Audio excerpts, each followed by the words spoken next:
আসসালামু আলাইকুম। দিনাজপুর বড় মাঠ থেকে আমি সিরাজুল ইসলাম আপনাদের সঙ্গে আছি। এই বড় মাঠের বিভিন্ন রূপে ব্যবহার, এখানে ক্রিকেট প্র্যাকটিস, ক্রিকেট খেলা, ফুটবল প্র্যাকটিস সব কিছু হয়ে থাকে।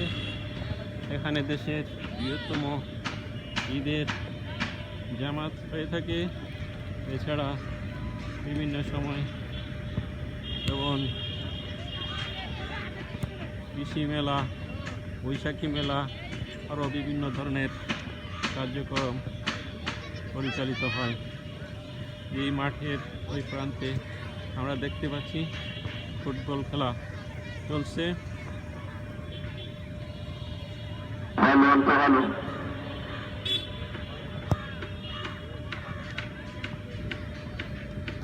এক অংশে ক্রিকেট, এক অংশে পার্ক, মাঠের চতুর্দিকে ফুচকা টুচকার দোকান,